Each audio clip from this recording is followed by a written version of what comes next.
Una corte de rosa y espinas, por Sarah J. Maas.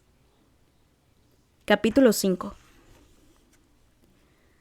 Cada paso hacia la línea de árboles me parecía demasiado rápido, demasiado leve, demasiado pronto, porque me llevaba hacia donde me esperaban el tormento o la desdicha, fueran cuales fuesen. No me atreví a mirar atrás, hacia la choza. Llegamos al bosque. La obscuridad nos llevaba desde más allá. Pero había una yegua blanca que esperaba con paciencia junto a un árbol. No estaba atada, la piel como nieve fresca bajo la luz de la luna. Bajó la cabeza, ese gesto solamente, como si expresara respeto nada menos, a la bestia que se le acercaba. Él me hizo un gesto con la garra gigantesca para que montara.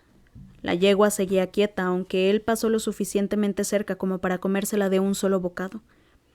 Habían pasado años desde la última vez que yo me había subido a un caballo, y de todos modos, no era más que un pony, pero saboreé la tibieza de la yegua contra el cuerpo medio congelado cuando subí a la montura y ella empezó a andar. Sin luz para guiarme dejé que la bestia me condujera por el camino. Él y la yegua tenían casi el mismo tamaño. No me sorprendió cuando nos dirigimos al norte,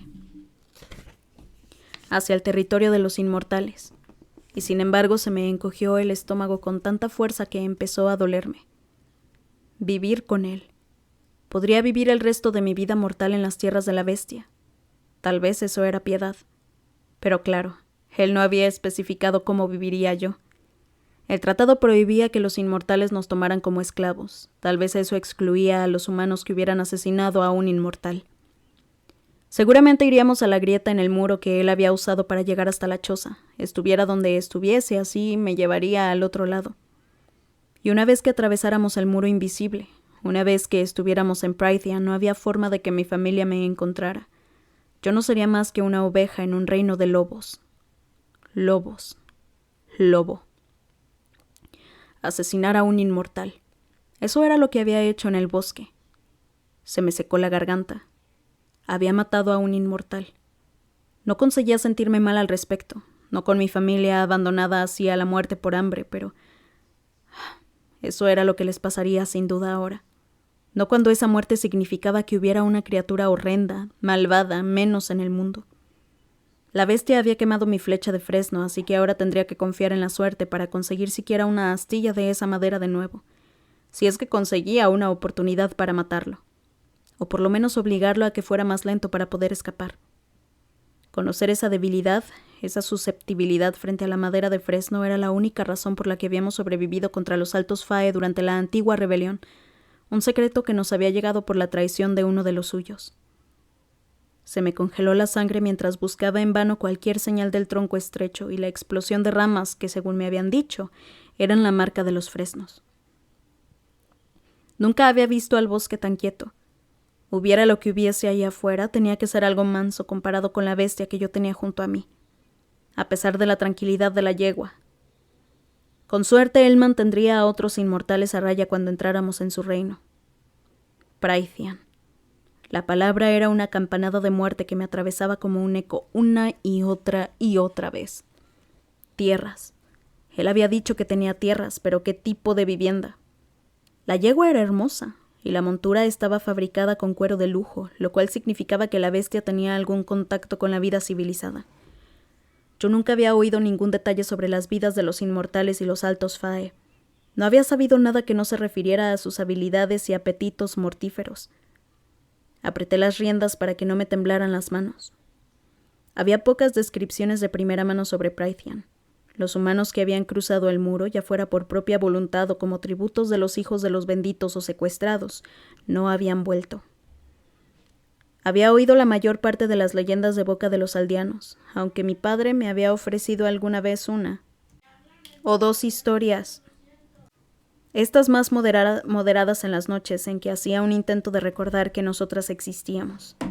Por lo que yo sabía, los altos Fae seguían gobernando el norte de nuestro mundo, desde nuestra gran isla del otro lado del mar que nos separaba del enorme continente, a través de fiordos profundísimos y tierras inhabitadas y congeladas y desiertos de arena hasta el gran océano del otro lado.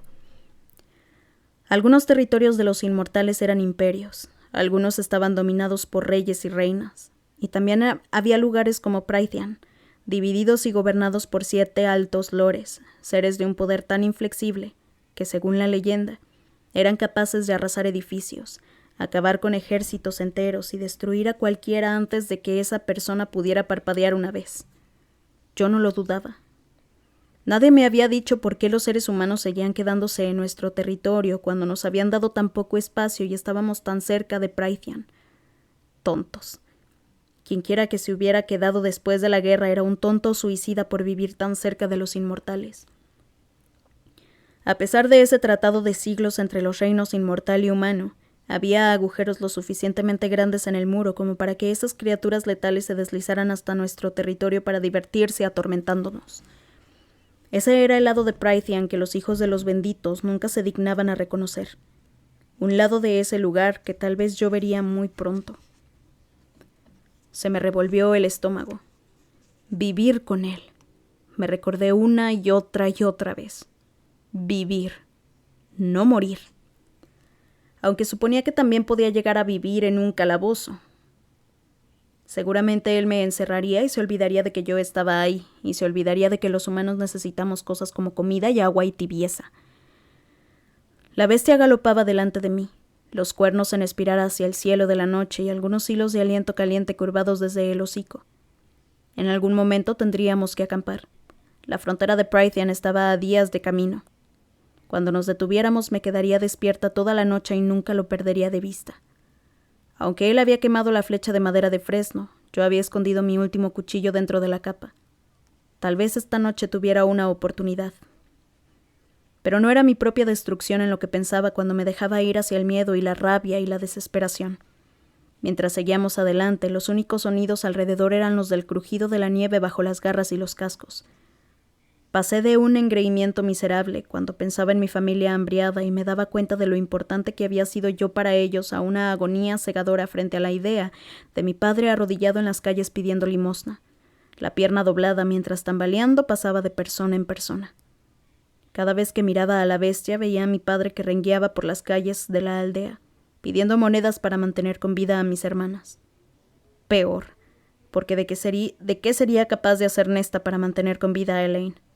No le importaría la muerte de mi padre, pero mentiría y robaría y vendería cualquier cosa por Elaine. Y por ella misma también. Miré con cuidado la forma en que se movía la bestia para tratar de detectar cualquier cosa, cualquier debilidad, si es que hubiera alguna. No encontré ninguna. ¿Qué clase de inmortal eres?, pregunté. Las palabras casi tragadas por la nieve y los árboles y el cielo pesado de estrellas. Él no se molestó en voltear. No se molestó en decir ni una sola palabra. De acuerdo. Al fin y al cabo, yo había matado a su amigo. Lo intenté de nuevo. ¿Tienes nombre? O cualquier otra cosa con la que yo pudiera maldecirlo. Un resoplido que podría haber sido una risa amarga. ¿Acaso te importa, humana? Yo no contesté. En cualquier momento él podía cambiar de opinión sobre no matarme. Pero tal vez conseguiría escaparme antes de que él decidiera destriparme. Me llevaría a mi familia y nos iríamos en barco. Nos iríamos lejos, muy lejos. Tal vez tratara de matarlo y no me importaba la inutilidad del intento. No me importaba si eso era otro ataque sin provocación. Lo mataría por ser el que había venido a pedirme la vida, mi vida, cuando todos ellos valoraban tan poco las vidas humanas. La mercenaria había sobrevivido, tal vez yo también podría. Tal vez. Abrí la boca para preguntar de nuevo, pero él dejó escapar un gruñido de disgusto. No tuve oportunidad de luchar, de devolver el golpe. Un olor cargado metálico me tocó la nariz. El agotamiento se cerró sobre mí de un solo golpe y la negrura me devoró por completo. Me desperté de pronto sobre el caballo, asegurada por lazos invisibles. El sol ya había salido. Hacía tiempo. Magia. Eso había sido ese olor. Y era lo que me mantenía fija, me impedía buscar el cuchillo. Reconocía el poder bien adentro, en el centro de los huesos, por una memoria, un terror colectivo. ¿Cuánto tiempo hacía que eso me mantenía inconsciente? ¿Cuánto me había mantenido inconsciente él para no tener que hablarme? Apreté los dientes y tal vez hubiera exigido respuestas. Tal vez habría girado hacia donde quisiera que él estuviera, adelante, ignorándome. pero en ese momento pasaron unos pájaros que cantaban a mi lado y una brisa dulce me besó la cara. Miré el portón de metal adelante, la única entrada de un seto verde y alto. Mi prisión, o mi salvación, no conseguí decidir cuál de las dos cosas era. 2 días. Llevaba 2 días llegar desde la choza al muro y entrar en la frontera sur de Prythian. ¿Me había mantenido dormida durante todo ese tiempo? Maldito. El portón se abrió sin que nadie lo empujara y la bestia pasó hacia el interior. Quisiera yo o no, mi yegua lo siguió.